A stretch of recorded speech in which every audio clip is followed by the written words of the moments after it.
So today we're going to talk about 13 signs that your childhood was more damaging than you ever let yourself admit, and why so many of us spend our lives calling those signs our personality. We're going to talk about the power of truth, coming out of denial, and honoring buried experiences, not to blame anyone, but to simply stop operating from the subconscious shadows.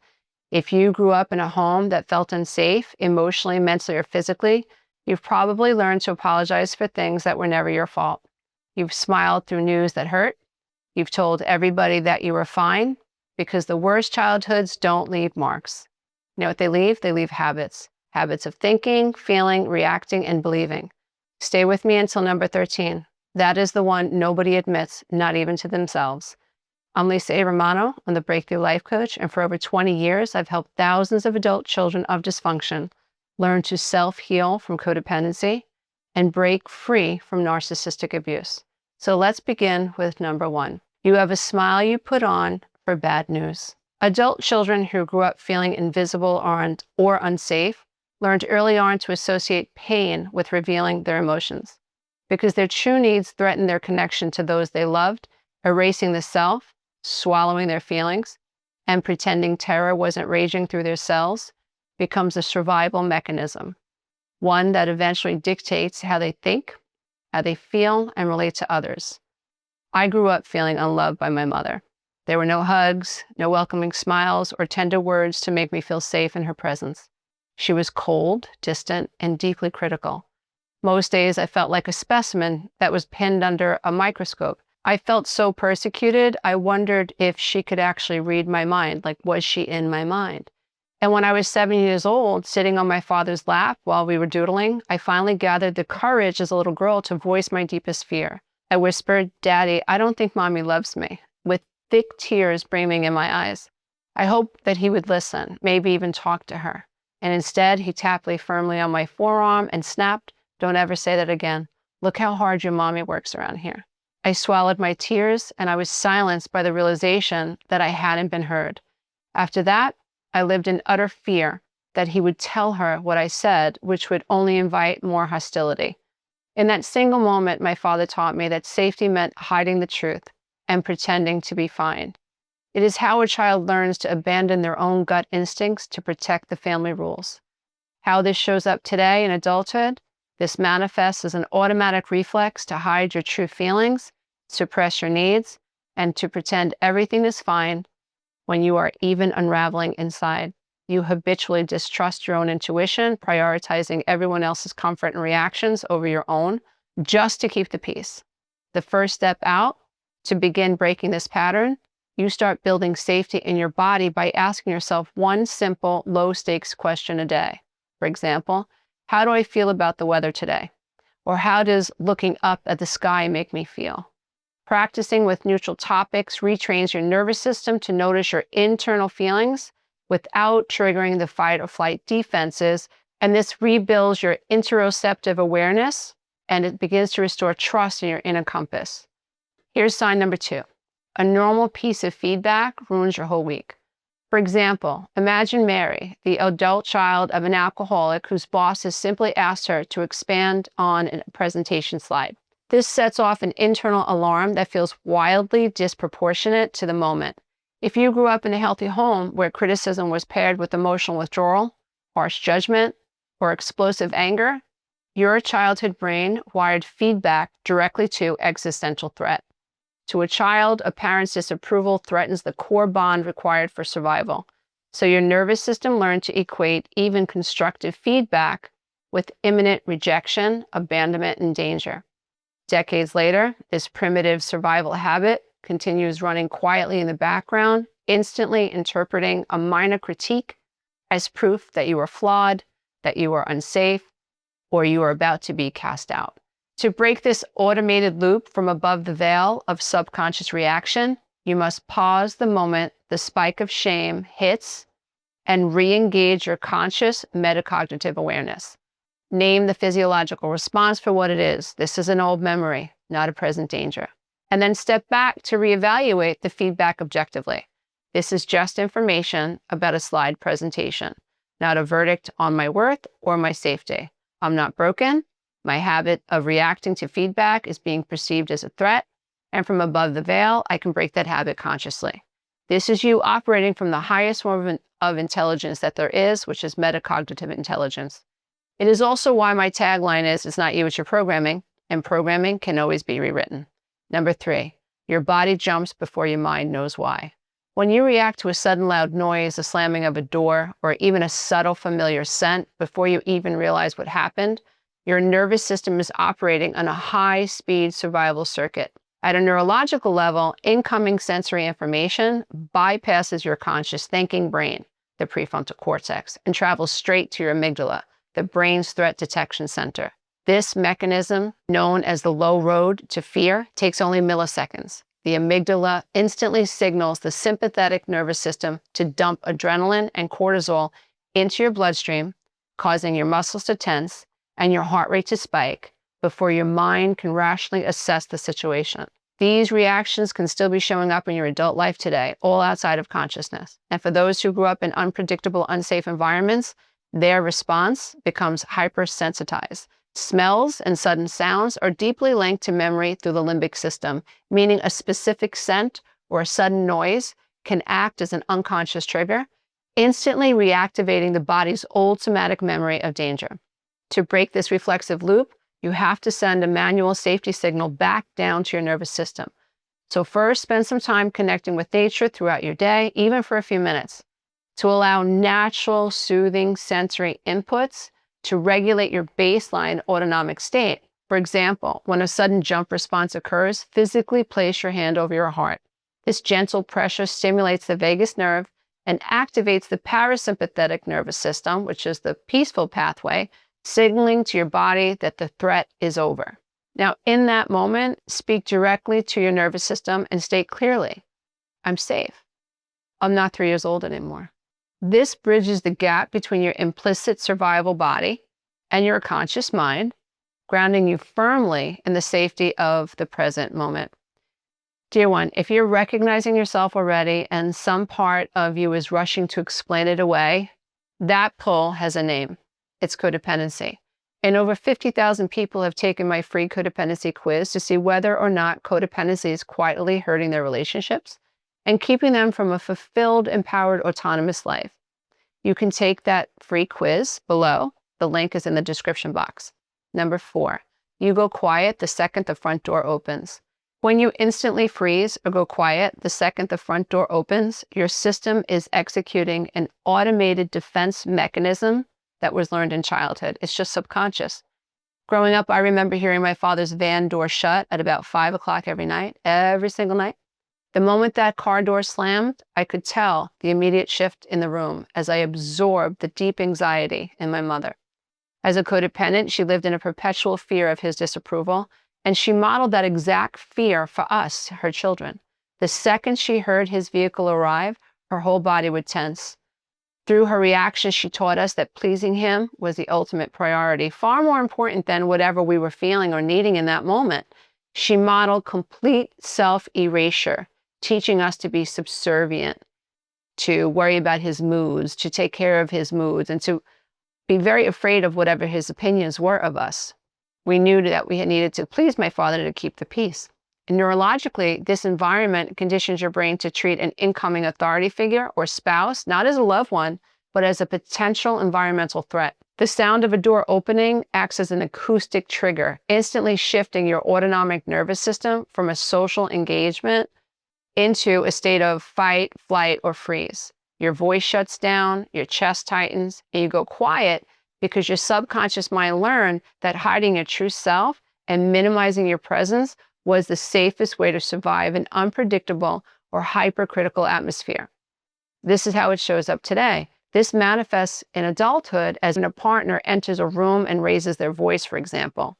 You immediately abandon your own comfort and presence to scan the room, to scan their mood. You immediately feel like you're walking on eggshells and you lose yourself. Now, to break this loop from above the veil of automatic reaction, you must consciously bridge the past to the present moment. So the next time you feel that sudden impulse to quiet down or shrink when someone enters the space, just pause. Bring a physical anchor to your body. Again, place your hand on your heart or tap your forearm and remind yourself, That was then and this is now.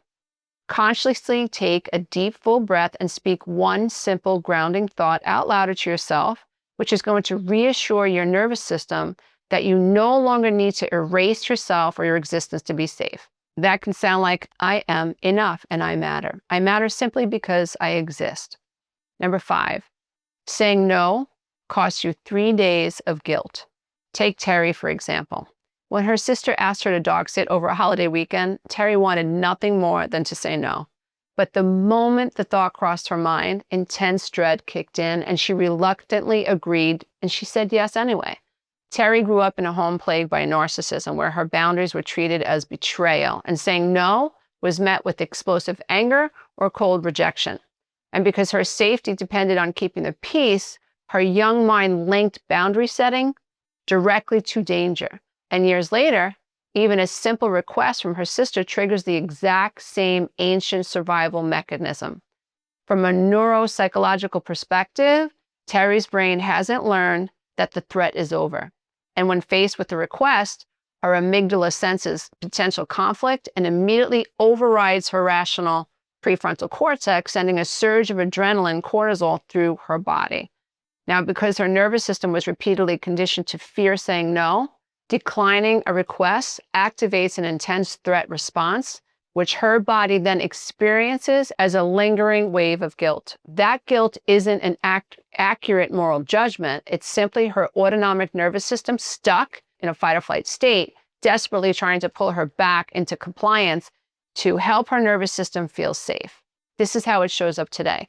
It manifests as automatically saying yes to requests before you even have time to think, constantly overcommitting yourself out of terror of disappointing people. When you do manage to set a boundary, you spend days agonizing over it, over-explaining your reasons, and obsessively checking in to make sure the other person isn't secretly angry with you.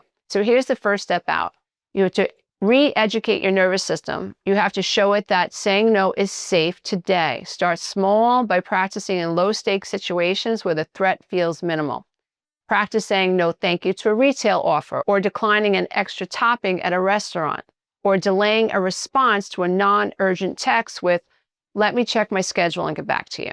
Each time you hold a tiny boundary and survive the temporary discomfort, you begin to build a new neural pathway, proving to your body that that was then and this is now. I love that one. Here's number 6. The steady ones feel boring to you. I remember thinking that love was supposed to be intense. My first teenage romance was wildly emotional, marked by dramatic highs and dramatic lows. We would fight, we'd make up, and cycle right back into the same chaos. And when that relationship finally ended, I started dating guys who seemed stable and kind, a few of them. I remember dating a guy who felt stable, who felt kind, and came from a great family. But instead of feeling safe, my brain interpreted their stability as completely boring. I couldn't feel a spark unless there was anxiety attached to it. Now, from a neuropsychological standpoint, this isn't a personality flaw. It's a habit of a dysregulated nervous system. If you grew up in an unpredictable or chaotic home, your brain simply learned to associate emotional uncertainty and hypervigilance with connection. Safe, predictable people don't trigger that familiar spike of adrenaline and cortisol, so your brain misinterprets peace as a lack of chemistry. In reality, what felt like passion in unhealthy relationships was actually your body recognizing the familiar storm of childhood trauma, while genuine stability feels unfamiliar and therefore boring to a nervous system that's looking and addicted to chaos. Now, it shows up in adulthood as repeatedly walking away from emotionally healthy, consistent partners because you misinterpret peace and predictability as a lack of chemistry. Instead, you find yourself drawn right back toward emotionally unavailable or unpredictable people, chasing the anxious spark that your nervous system mistakenly mistakes for real love. Now, here's a way out. To break this cycle, you have to retrain your brain to reframe peace as safety rather than boredom. The next time you find yourself feeling uninterested in someone who is consistent, emotionally available, and respectful, pause and name what is actually happening. Say to yourself, this person isn't boring. My nervous system is just adjusting to the absence of drama. Give stability a chance to feel normal by staying in the quiet discomfort for a little longer, allowing your body to learn that calm is where real love actually lives and grows. Number 7, you fall for potential, not people. You meet someone who has a glimpse of brilliance, deep vulnerability, or moments of intense sweetness, and you instantly fall in love with who they could be, rather than who they actually are. You find yourself overlooking chronic red flags, broken promises, or emotional unavailability, telling yourself if they just heal their past, if I just love them more, if I just do enough, then they will finally step into their full potential. You grew up in an unhealthy home. This isn't just optimism. It's deeply ingrained survival habits. As a child, you couldn't change your parents or escape your environment. So your young mind survived by focusing entirely on the potential of your caregivers, hoping that one day they would wake up and give you the safe, consistent love that you always deserved. Now, from a neuropsychological perspective, falling for potential keeps your brain trapped in a state of projective identification and dopamine-driven anticipation. Your nervous system becomes addicted to the chase of fixing someone because fixing them subconsciously promises the resolution of childhood trauma. When they show a fleeting moment of progress, your brain gets a massive hit of dopamine, reinforcing the cycle. But biologically, this keeps your body in a chronic stress state, consistently waiting for the other shoe to drop, while ignoring the reality in front of you. You aren't relating to the person that's standing in front of you. You are relating to a fantasy project designed to save your inner child. Now, here's how this shows up today. In adulthood, this manifests as staying in draining, one-sided relationships where you act as a therapist or their savior, making constant excuses for a partner's toxic behavior while waiting for them to change. You end up exhausting yourself trying to fix or upgrade people, clinging to the rare breadcrumbs of hope, rather than accepting the reality of who they are today. Here's one of the steps that you can take to break this loop. You must anchor your perception in present moment reality using a simple metacognitive audit. Whenever you feel yourself making excuses for someone's behavior or daydreaming about their future, ask yourself this grounding question. If this person never changes a single thing about who they are right now, would I stay? Write down only their observable, consistent actions, not their words or their apologies or their underlying pain. By forcing your brain to evaluate reality instead of potential, you disarm the old childhood defense mechanism and teach your nervous system that safety comes from accepting the truth, not by fixing others. Number 8, strangers know more about you than your own family does. This one is a painful one. So you feel more comfortable sharing your biggest promotions, your deepest heartbreaks, or your creative wins with coworkers or online communities, or people you barely know, while your immediate family knows almost nothing about your actual life. On the surface, this might feel confusing or bring up a sense of guilt, but is actually a massive red flag signaling a protective mechanism. Your inner self knows, based on decades of lived experiences, that your biological family is not a safe container for your truth. When you share good news, it's met with subtle envy, dismissiveness, or competition. When you share a struggle, it's weaponized, judged, or met with toxic positivity. From a neuropsychological perspective, this distance is a healthy and adaptive defense response. It's really important that we all recognize that our brains operate on emotional threat assessments. If revealing your authentic self to your family historically led to shame, invalidation, or emotional withdrawal, your nervous system learned to classify them as unsafe. Seeking validation or comfort from strangers or casual acquaintances feels lower risk because their reactions don't hold the power to trigger ancient attachment wounds. Sharing with outsiders satisfies your natural human need for connection and witnessing without putting your emotional survival on the line. Now, here's how this shows up in adulthood. This manifests as feels like an emotional wall where you keep your family interactions strictly superficial. So you stick to safe topics, to weathers and logistics. At the same time, you find yourself freely pouring your heart out to people you hardly know. You're able to share deep personal milestones or seek genuine comfort in online support groups with casual acquaintances, or even with total strangers. Now, here's one of the things that you could do to break the cycle. Now, the way out, to break the cycle of self-blame and honor your intuition, practice radical acceptance using a simple internal boundary check.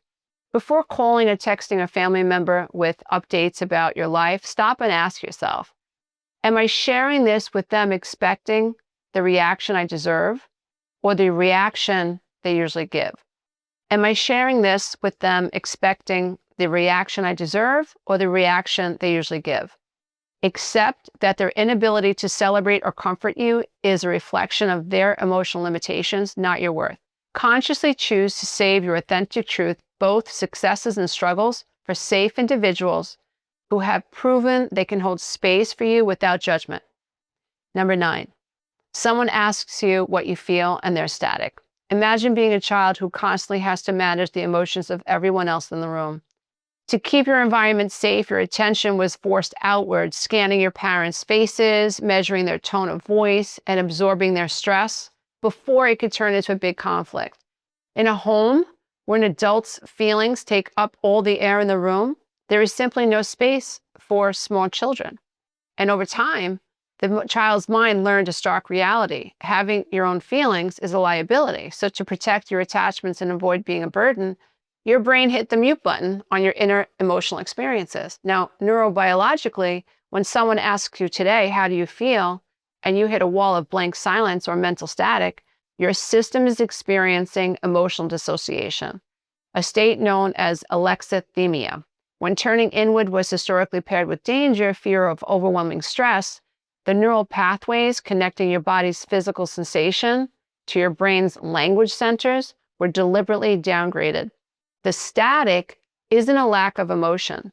It's an automatic circuit breaker tripping in your nervous system. Your brain is scrambling the signal to keep you from accessing a part of yourself that it still believes will cost you safety. Now, here's how it shows up today. This manifests as an automatic habit of overriding your own preferences to keep others comfortable, often defaulting to, oh, I don't care, whatever you want, because tuning into your true desires feels surprisingly scary or completely out of reach. Now, to clear the static, you must bypass the demand for complex emotional labels and return to simple somatic sensation. So when someone asks you how you feel and your mind goes blank, don't force a word like sad, angry, or anxious. Instead, drop down into basic physical observation. Ask yourself, is my body warm or cool? Is my chest tight or is it open? Are my hands soft or are they clenched? By naming raw physical sensations instead of big emotional concepts, you rebuild the dormant neural bridges between your body and your mind, teaching your nervous system step by step that it is safe to tune back into your own frequency. Number 10, you watch other parents with their kids a second too long. I remember walking down the boulevard as a little 10-year-old girl completely alone and staring at other little girls from my school shopping with their mothers.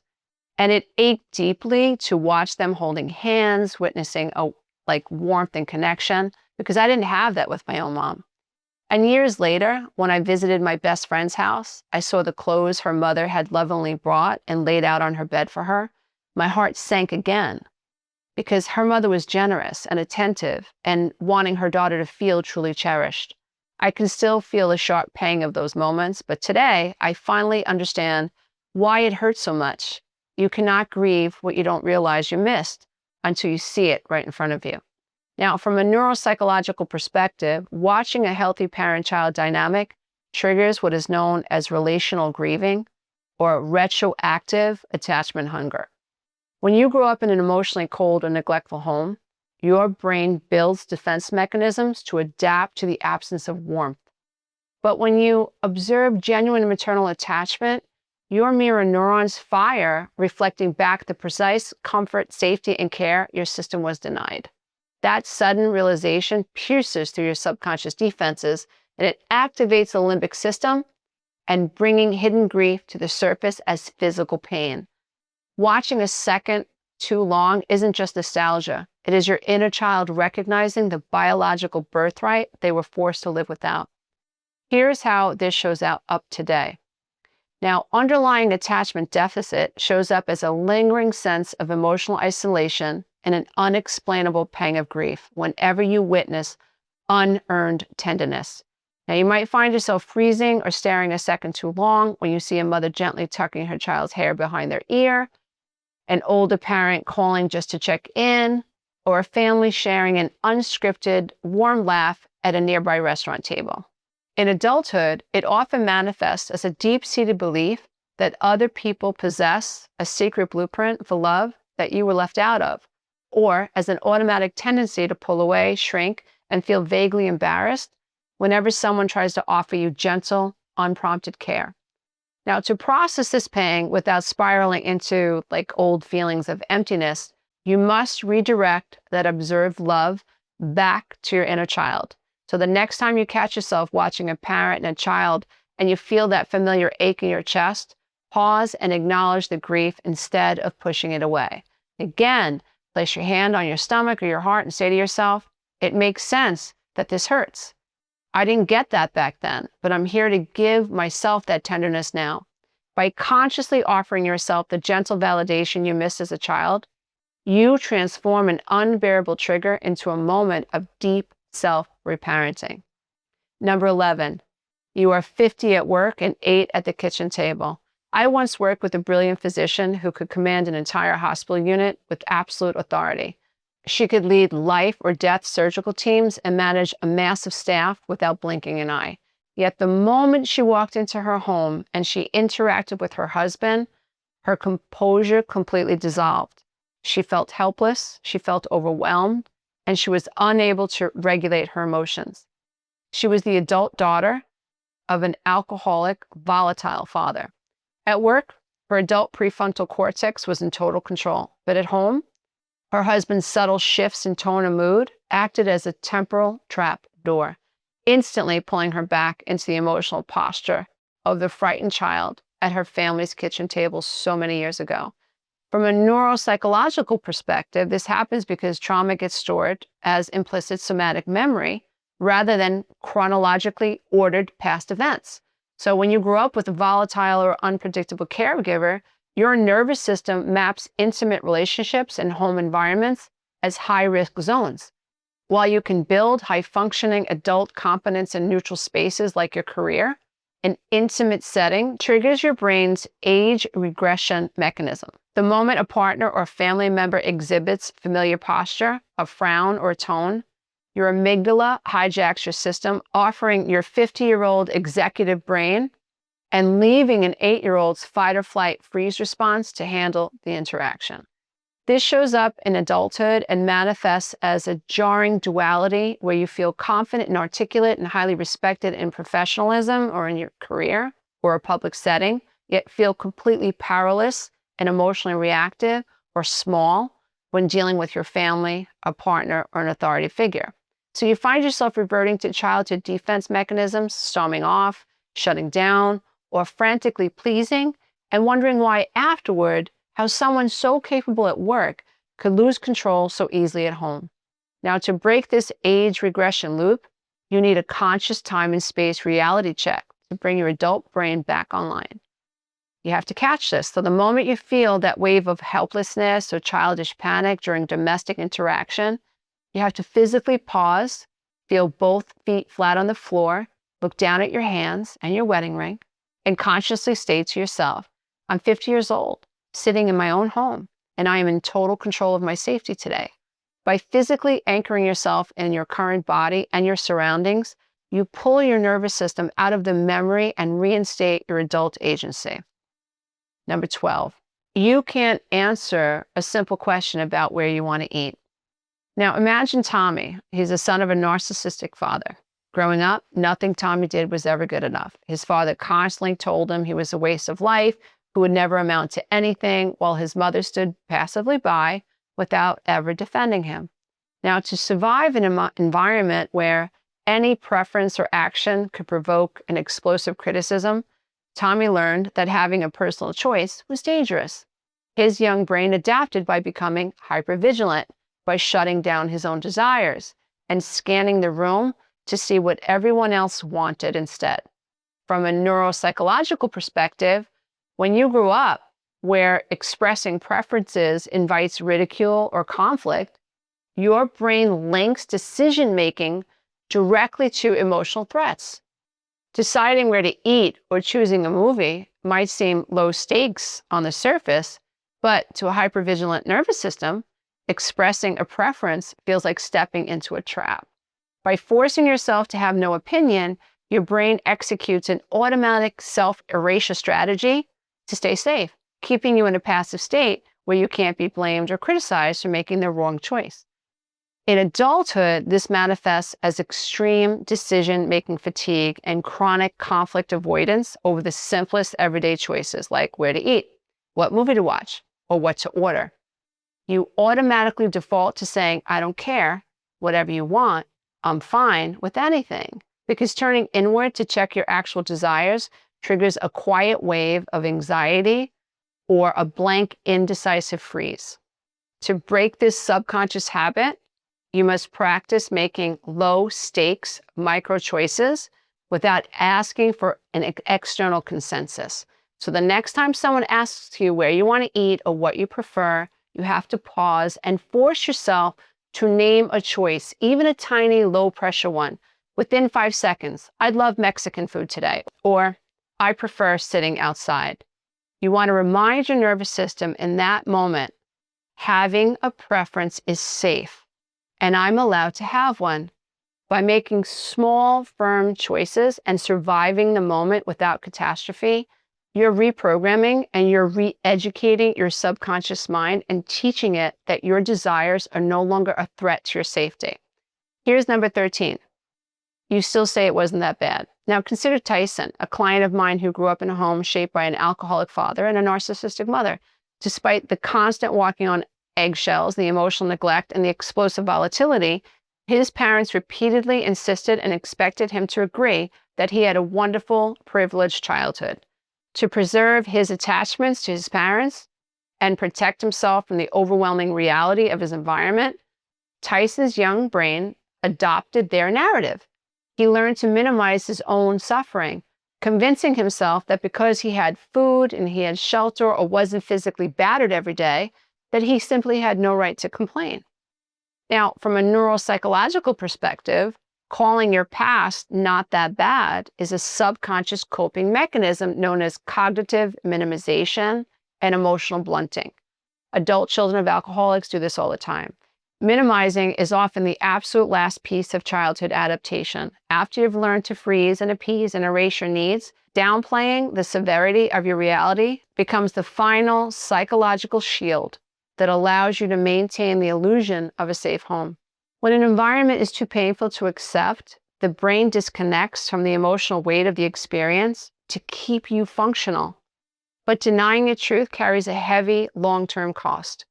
It forces you into a state of chronic, low-grade numbness, severing your connection to your intuition, invalidating your genuine emotions, and leaving you vulnerable to repeating the exact same toxic dynamics in adulthood because your system refuses to recognize them as harmful. Now, in adulthood, this manifests as an automatic reflex to dismiss your own trauma, your own pain, and valid emotional boundaries.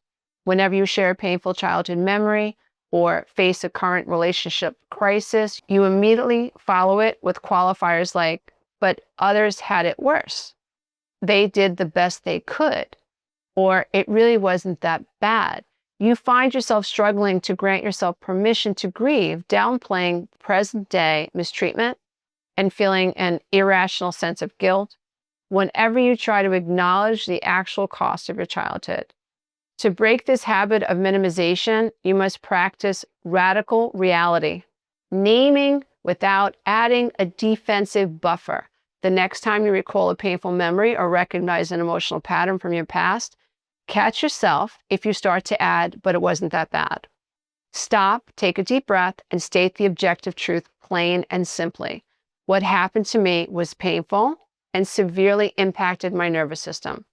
Removing the softening language allows your brain to finally align with your body's lived experience, honoring your inner child's truth and allowing your true healing to begin.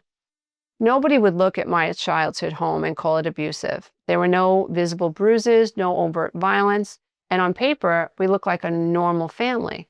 But the real damage happened in the quiet, casual destruction of my inner world. Whenever I was visibly upset, no one ever asked me why. When my mother's alcoholic brothers poked fun at me just to get a reaction, she said nothing. When I cried, I was labeled a drama queen. And when I reached for the last potato at supper, I was called selfish. When I was about 12 years old, my mother and my brother found my private journal, read it, and laughed out loud while I stood there feeling completely undone, violated, and utterly alone. And when I reached for support, my father knew how cold and critical my mother was, yet he did nothing to protect me. And society wouldn't label that as abuse, but my nervous system recorded it as absolute erasure. As a result, I battled an eating disorder, obsessive thinking, and an anxiety disorder. I developed mysterious rashes, chronic migraines, and eventually quit nursing school because I simply could not handle the pressure or the stress. Secretly terrified to surpass my mother's successes, fearing that becoming a nurse would only give her more fuel to criticize me. I self-erased. I developed deep codependency and lived in a constant subconscious terror of other people's disapproval. I married and nearly lost myself entirely with 3 children in tow. But I'm here now, and I'm healing, living above the veil, and I have learned to master my mentality, my emotions, and my expectations, and my inner thoughts. It was not an easy climb, but it was worth every step. And today, I am the master of my reality because I learned to master those inner habituated survival programs, and I learned how to rewrite them from above the veil. You cannot play with the tools that were never put in your shed. Nobody handed them to you. You did not even know tools existed, and that was never your failure, but you're not a child anymore, and you can go get them. And you just were never meant to go and get them alone. And that's why I built the Breakthrough Warrior community. It's a community of adult children who are learning to self-heal, and you can too. Dear one, inside you will gain access to courses, resources, self-inquiry practices, live monthly group calls with me, and much, much more. This is a growing library that I've continued to add to since 2017. So come check out the community. The link is in the description box below, and I will see you on our next live group call.